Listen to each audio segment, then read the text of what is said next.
it. I don't know how to do that actually. You do Control F and then write in providing.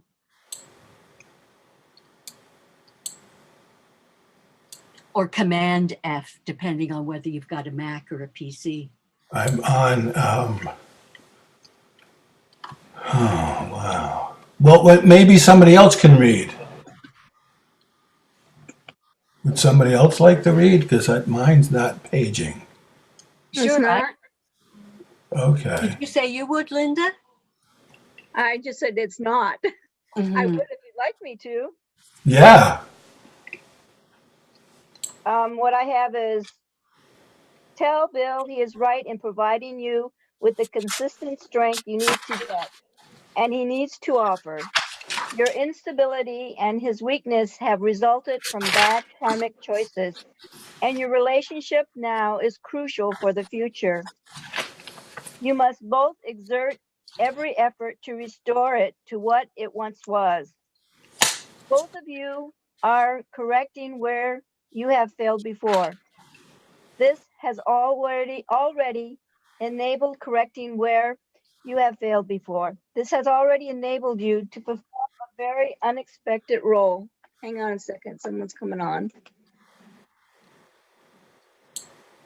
In your own joint salvation and the salvation of many other children.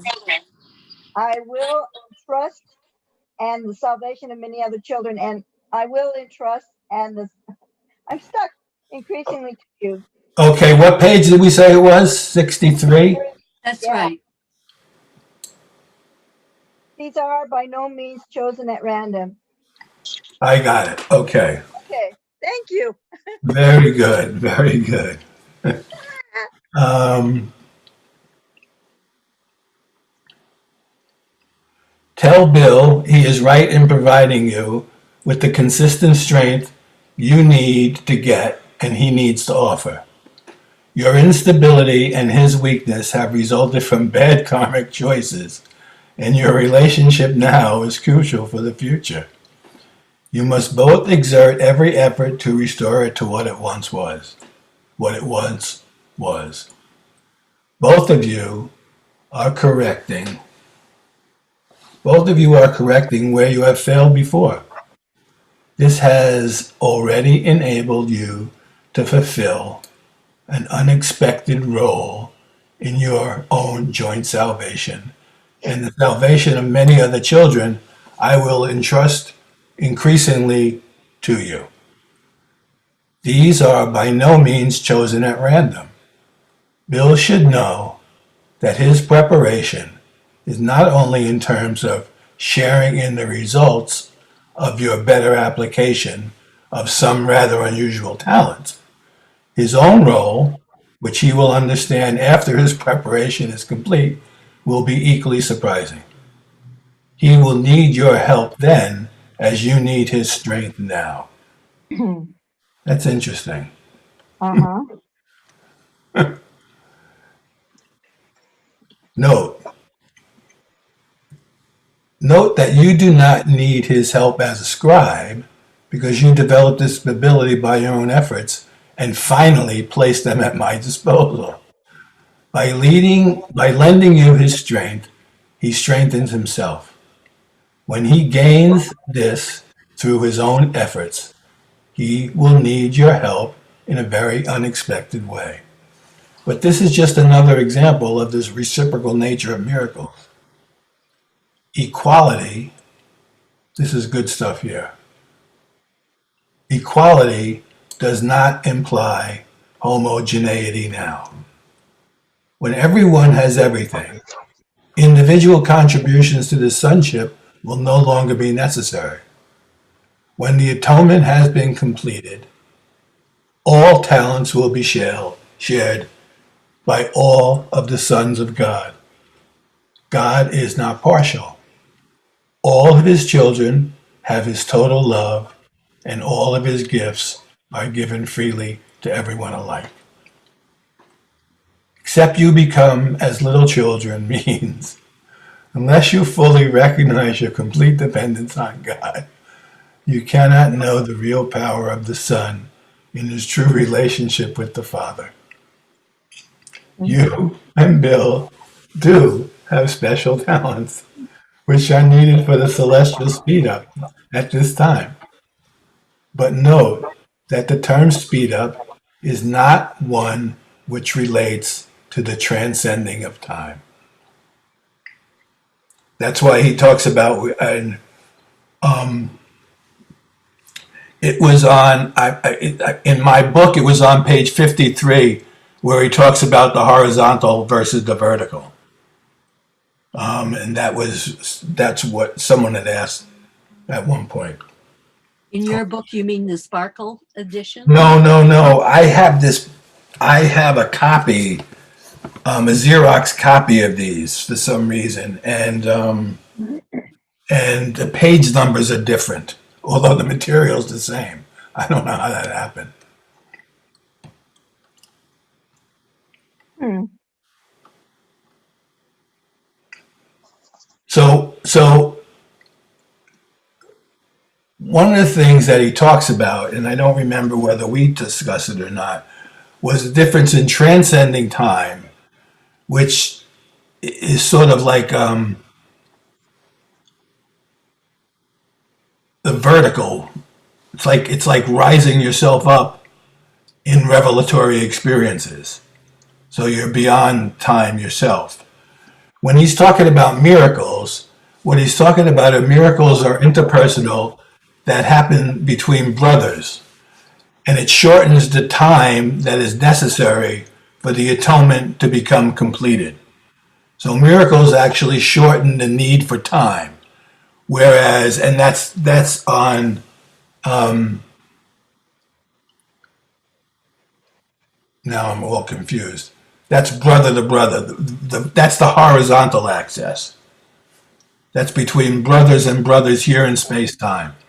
So when now the Holy Spirit and Jesus have something to do with this, which is why he asked them to check with him as to which miracles to work, because it's more beneficial to check with him because he knows where the miracles can be utilized to save the greatest amount of time for the entire sonship, the entire brotherhood.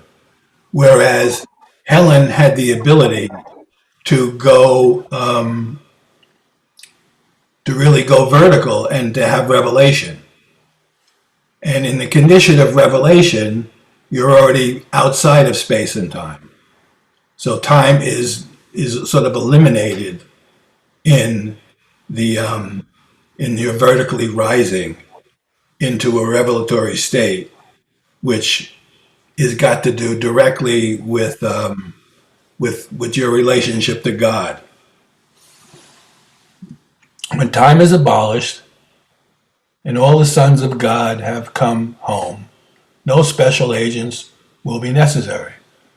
But do not underestimate the power of special agents now, or the great need there is for them.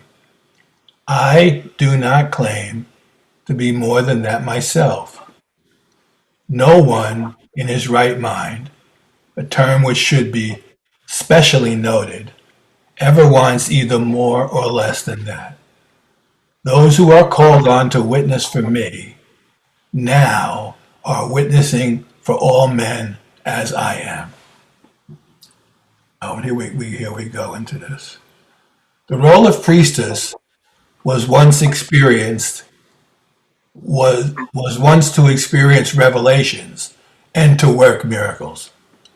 The purpose was to bring those not yet available into direct revelation in proper focus for them. Heightened perception was always the essential priestess attribute. And here's a note. For the first, this morning was the first time I ever said that I'd be honored if there were any notes he wanted me to take. He said he did. So Helen had a habit of taking notes at inappropriate times, which caused her to not live a scheduled life based on based on a profession. So she would do things, and the taking the notes would get in the way. It's not that the notes were bad to take. It's just that Jesus was trying to tell her, always ask me. Ask me, and I'll let you know when the best time to take the notes is, so that it doesn't get in the way of what your duties are in the world of space and time. And that was important because it was about efficiency. He's talking about efficiency, and miracles are a way of efficiently dealing with time.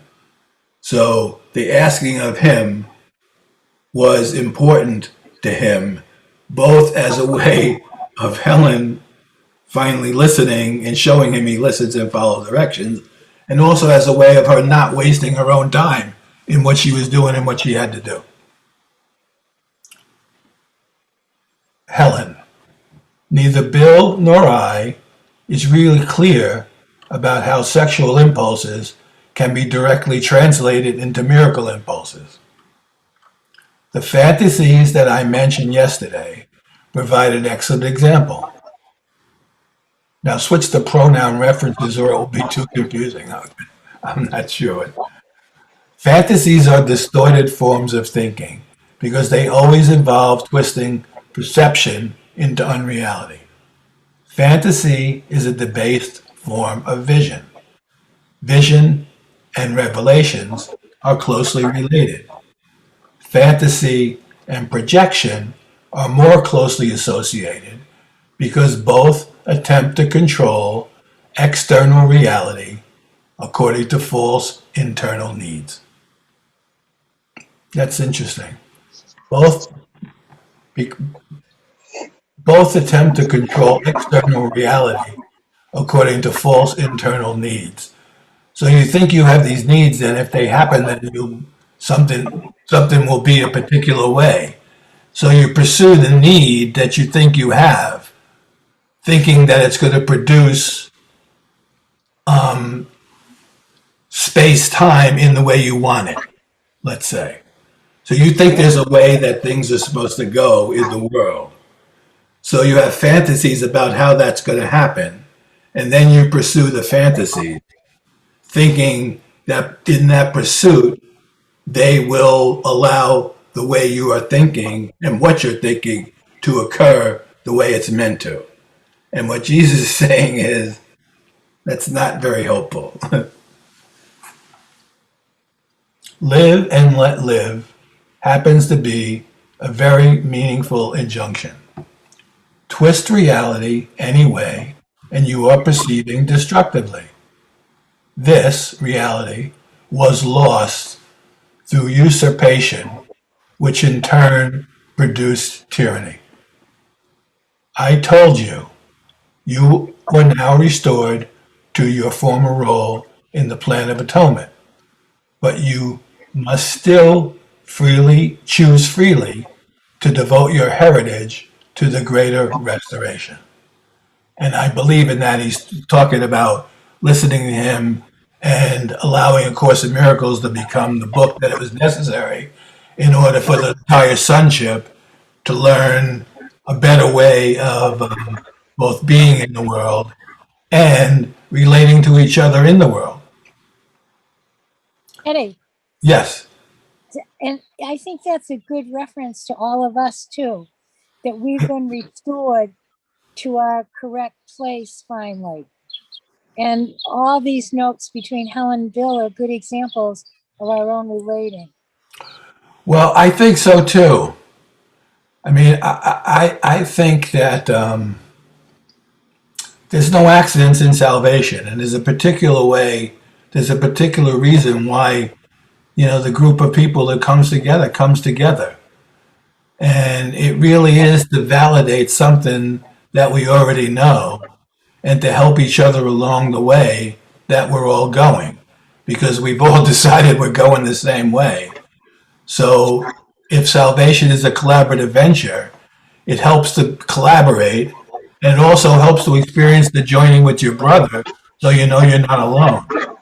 And that's one of the benefits I find in doing what we're doing, the way we're doing it, and coming together. Like I've been saying, it's important that we read these notes because they're here for us to learn from But the truth of the matter is, at a certain point in time, they're almost just an excuse for us to join together and to participate as one and to join with each other in the atonement and to know that we're not alone and to know that, we all have a function and we validate each other's function. Because as I said, like I find, I find Marianne's notes to be equally as helpful and equally as true as the one that Helen took down for sure. And when I ask other people, they hear the same voice in the notes. And I think that's helpful for all of us to see. And in that sense, he talks about a scribe as being a special agent with a special function.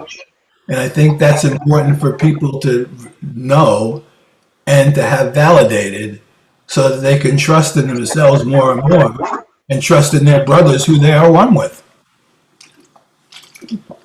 And in that, miraculous things can occur.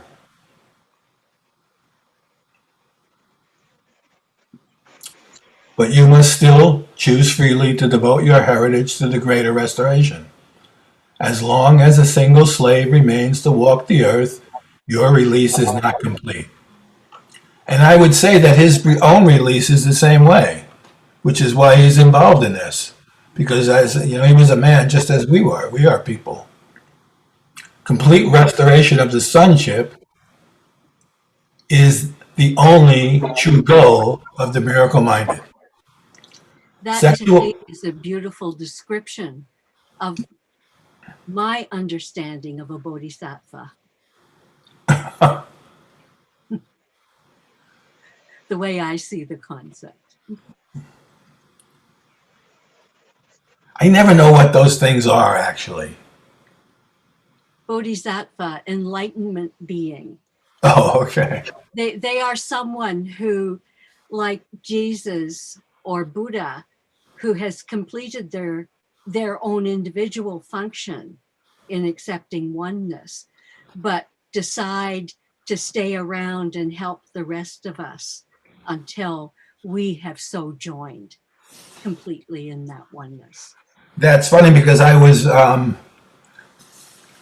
one of the people who actually was instrumental in the center in Australia was a brother named Christopher Summer.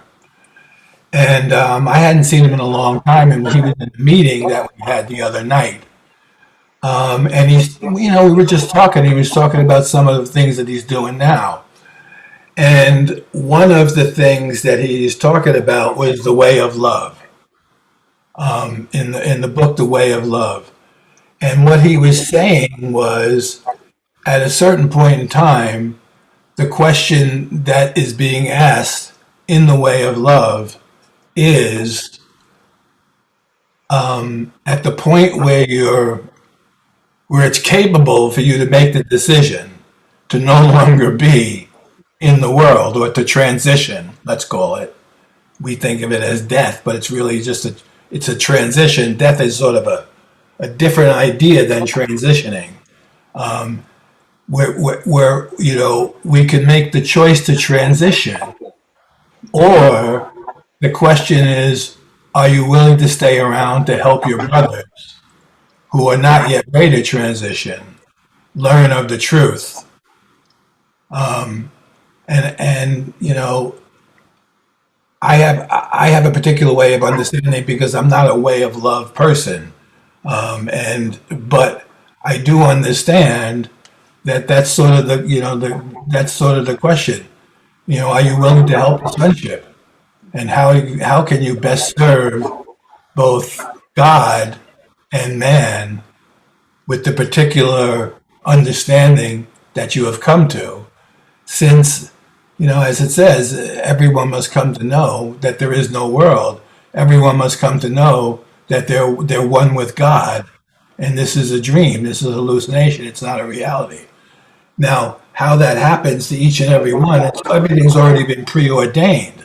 However, there are ways in which the energy of that oneness can help the miraculous process be, which is a way of speeding it up to occur. So I think in that sense, it's true. people are asked to like hang around and not transition so that they could be helpful to the entire cause, since the totality of the return is based on all the sons who decided to be separate from God, let's say, come to know. We came here as one and we leave as one. And hanging around can mean either hanging around expressing through a physical body, or like Claire, Yeah, being around on the other, what we call the other side right. here to help us. That's true, you know, and right now, I think, you know, we've all had a ton of experiences at this point in time. You know, I talk about the time when I was dying, I was dead on the floor, and I was leaving my body, and Jesus says, you know, that's not going to solve your problem. And so I didn't leave, I chose to stay. You know, we've all had experiences that validate the truth. And it's not that we can make someone else choose truth, but we could help lessen the fear of the truth, because that's what we've all been afraid of. We've all been afraid of God. In any way we can help our brothers lessen that fear and join in, you know, the miraculous speeding up of time is really helpful. And, you know, especially in the state of the world right now, you know, the stuff that's going on is really crazy. Mm-hmm. The truth of the matter is, the light sort of dissolves the form, and the more, how do I say this? The more the nature of the split or the nature of pain becomes aware, the more people try to solve the problem through ways of the world, rather than recognizing there's only one problem and there's only one solution. You know, the only problem is we think we're separate from God, and the only solution is to come to the experience that shows you that you're not. Yet the pain of being separate from God is everything that everyone here suffers from.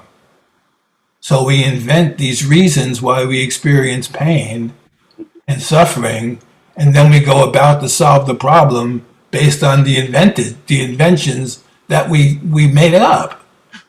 And they never work, and we could do it over and over again.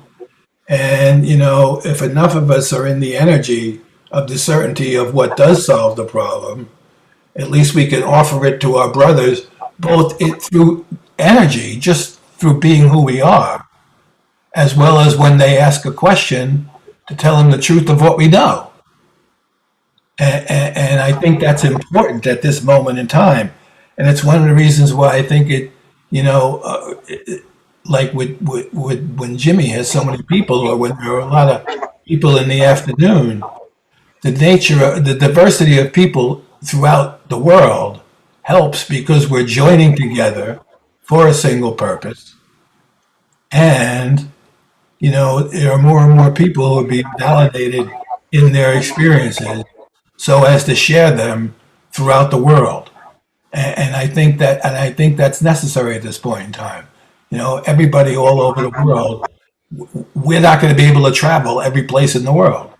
And there are people everywhere, and those people could use a reminder. Those people can use the help that a brother, you know, has received through his own sort of experiences, and share the strength, hope. And it's one of the things they say in the 12-step program. You share your strength, hope, and experience. Now, what a person does with that, who knows? But in the sharing of your strength, hope, and experiences, there's another way for other people to look at this that they hadn't looked at before, because not everybody's going to read A Course in Miracles. Not everybody's going to read Way of Mastery. And they don't have to. No, they don't. As a matter of fact, you know, many people, you know, it's interesting for me. I had an experience before I received the Course, and the Course told me what had happened to me in the experiences. And, I learned why. Now, there are a lot of people out there who have these experiences. I had a friend named Mark in California. He had an experience and he went absolutely crazy because he had, an untrained mind can accomplish nothing because he had no idea what had happened to him. And without the reference, he just didn't know what to do with it. He was unable to communicate with anybody. He thinks everybody, he hears questions and doesn't understand them, and they hear him and he doesn't understand them because there was no way for those minds to meet. But when I noticed what was happening and asked him about the experience, finally there was a touch point where he could begin to understand and not be so crazy about what happened to him. Begin to understand the nature of the experience and why we have these experiences. And I think that's happening around the world. I think people have these experiences all over the world. They have no idea why they're having them. They have no idea what to do with them. And they have no idea what to think about them. And this type of thing can make you crazy. And that's the context in which Jesus encourages us to have regular holy instants. Yes. In that space, the energy broadcasts out, not by our doing, but just by by God's grace, by who we are. And it's there to help people. And then who knows what kind of circumstances will come into play. Right. Under Jesus or whoever you ascribe that energy to direction. And it can be in any faith with any terms. Absolutely. Someone's connected with that energy in their heart. Mm-hmm. And it's also true to me, the stronger that the energy becomes based on the joining together of brothers, the more intense the pain and suffering gets to those who are experiencing it as separation but don't know what it's about. And things get really crazy in the world. I was, when I was watching all the stuff going on in the riots, there were so many different sides. Finally, at one point in time, the protesters were protesting against the protesters because they just needed something to protest against. And you have people coming together who are for schools being closed.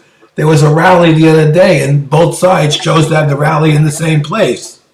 Now, the truth of the matter is, the reason why they're experiencing the need to do something is based on the frustration and not knowing what to do with the pain of separation, which is the only reason why anyone here experiences pain. So they make up these false situations and think that the solution is going to be based on what they made up. And it never is. It just intensifies. There's less satisfaction in what they're doing. And people are turning against each other in their own streets, on their own blocks.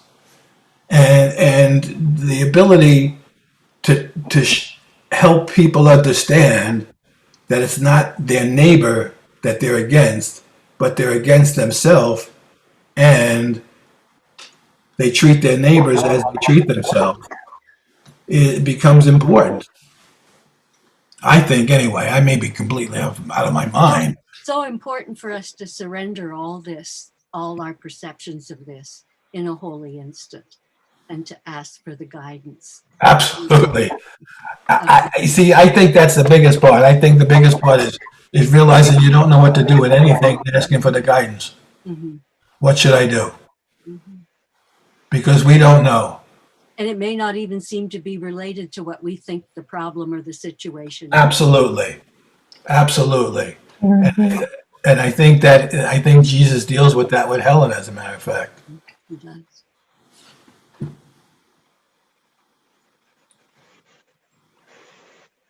So, as he said here, sexual fantasies are distortions of perception by definition.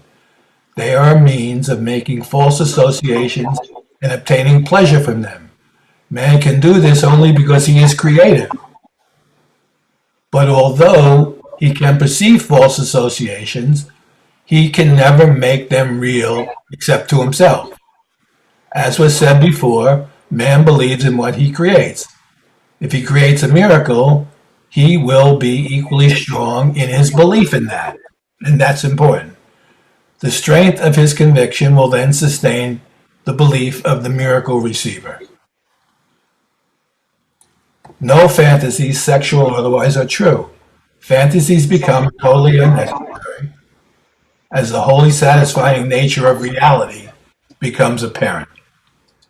And the interesting thing about that, the more the wholly satisfying nature of reality becomes apparent, the less we really want anything of the world.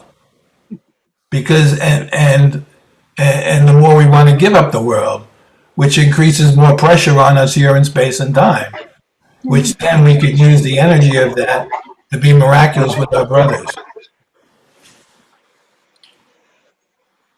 The sex impulse is a miracle impulse when it is in proper focus. One individual sees in another the right partner for procreating the stock, and also for their joint establishment of a creative home. This does not involve fantasy at all. If I am asked to participate in this decision, the decision will be a right one too. In a situation, so that's what he's saying. Ask him. Just ask. And if it's the right thing to happen, he will let you know, and then you can decide if you want to do the right thing or pursue this in your own way. In a situation where you or another person or both experience inappropriate sex impulses, know first that this is an expression of fear. Your love toward each other is not perfect, and this is why fear arose. Turn immediately to me by denying the power of the fear and ask me to help you replace it with love. This shifts the sexual impulse immediately to the miracle impulses and places it at my disposal. Then acknowledge the true creative worth of both yourself and the other. This places strength where it belongs. Note that sexual fantasies are always destructive or depleting in that they perceive another in an inappropriate creative role. Both people are perceived essentially as objects fulfilling their own pleasure drives. This dehumanized view is the source of the depleting use of sex. Freud's description is purely negative, as a release from the unpresent. He also observed that the tension from the id impulse never completely abates. What he should have said is that the shift from miracle impulses to sexual impulses was debilitating in the first place because of the level confusion it involved. This set up a state in which real release was impossible. Note also that Freud's notion of sex was as a device for inducing relaxation, which he confused with peace.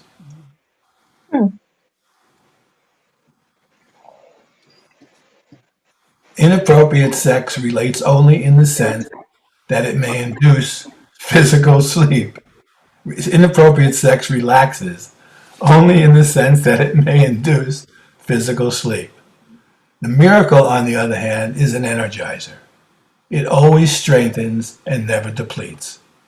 It does induce peace, and by establishing tranquility, not relaxation, it enables both giver and receiver to enter into a state of grace, which is what you were talking about, Miriam. Here, his miracle-mindedness, not released from tension, is restored.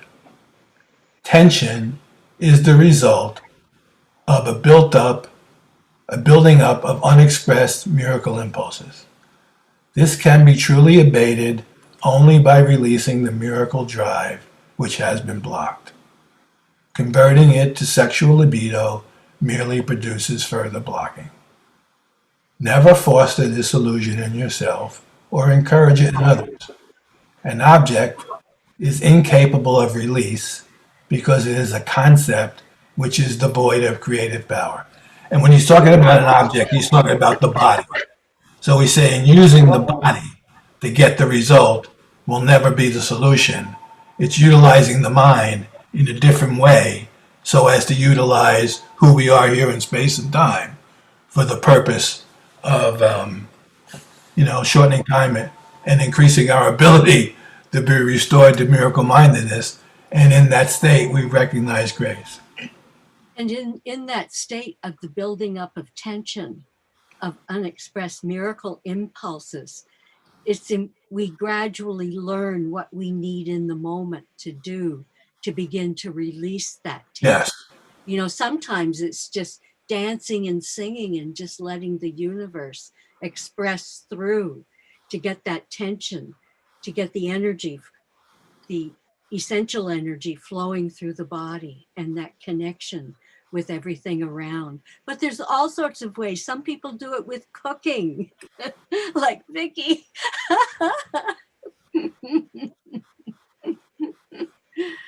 It's just really, there's all sorts of ways, the love that we let flow when we do things. So he says an object is incapable of release because it is a concept which is devoid of creative power. Mm-hmm. The recognition of the real creative power in yourself and others brings release because it brings peace. Yes. The peace of God which passeth understanding can keep your hearts now and forever. Mm-hmm. So I think that's a good place to stop. Oh, that's beautiful. Thank you, Teddy. Thank you, Teddy. Thank you, Teddy. That was great. Thank you. And Linda. I just really find these things amazing. And when I was reading them the other day, because I have people who ask them for me, and they write and tell me how incredible they are. But I was reading them the other day, and I realized that there are people who are Course in Miracles students who really aren't ready for this deeply personal communication with Jesus. They like it theoretically, and they like to utilize it in a particular way of thinking that it's a way of becoming spiritual or a way of addressing their spiritual needs. But the truth of this is these are really practical. This is really a very practical way to be in space and time and not of space and time, and utilize ourselves as that center point between the two of them. But it's also important to recognize that the intellectual attraction of it is an important step in the journey absolutely. to living this way. Anything, as far as I'm concerned, anything that gets people to pick up the book and pick up A Course in Miracles and read it. Mm-hmm. That's why there's places, there's a Facebook page, and people get into arguments about what this means. And there are some people say we shouldn't argue. And they're not really arguments, they just disagree in the meaning. But the ability for some people to post something allows other people to post things that they think that they could never have gotten out of themselves without what that person said. And I think it's very helpful for people to express themselves and to be able to hear what other people have to say about it, because none of us are completely true in that regard, and we're only hearing it one way. And the ability to hear it in a number of different ways and realize, wow, that could be true too, is the impetus to finally say, wait a second, man, I could ask directly and find out for myself in another way. And that communication is important. That's what Jesus is all this is about. Finally asking him. We had a beautiful example of this on Step Into Heaven this morning with talking about COVID and different people's views of COVID. And it's important to get those out into the presence of love. To ask for what's appropriate for this person in this time, in this place. That's why I think it was important when we read in the beginning that, especially in this time of COVID, when Jesus you know, in one way, he's saying this is all an illusion and none of it really works. But at the same time, he was saying, no, Bill and Helen should go get vaccines. Mhm. No, he wasn't disapproving or judging them. He said, no, it would be helpful for you to get them. Mhm. That's good to know that we're not judged for that, and it's not something that we should shy away from. One way or the other, in the entirety, none of it is real. Not just one part of it isn't real. The not getting of them is just as unreal as the getting of them Mhm. in that sense. So But what should what we should do individually, if we don't know what to do, finally we get to the point where we ask. And when we really ask because we don't know, as Jesus said to Helen about shopping at one point in time, you know, if you just because you don't know where to go, ask because you don't know where to go, and because your mind is open, I could talk to you about anything. Allow anything to help you, you know, loose your mind and open it up to a higher authority, and you're doing good because he'll take any open space for any reason it's open and help people learn. So I just find these incredible. And I just realized the other day there really are people who are not ready to take these, you know, and I could see why it was given to Bill to edit them, and for the reason he was given to edit and and why he was given it to edit it, so that it didn't induce more fear. It helped people understand fear, and it helped people have a way to get out of fear. And these are really personal. And, you know, I know for myself, like in situations I'm involved in right now, this is important stuff. Mhm. It's important to hear. Yes. It's important to share. It's important to join with our brothers. Mm-hmm. And whatever helps us, allows us to do that, so be it. I mean, there's a line in the last part of the course when Jesus says, not even this book is real. Not even the Course of Miracles is real. Mhm. But we begin to think about, you know, what's useful, what's helpful, and what helps us and what's not useful. What is useful for us in fulfilling our function in the atonement, and what is not useful to us in fulfilling our function in the atonement. And that's the way in which decisions or things of the world and situations that we're placed in should be looked at. So Yes, that's beautiful. Thank you. that's all I have to say right now. Thanks, Terry. Thank you. Thank you, everyone. Love you all. Thank you. Love you.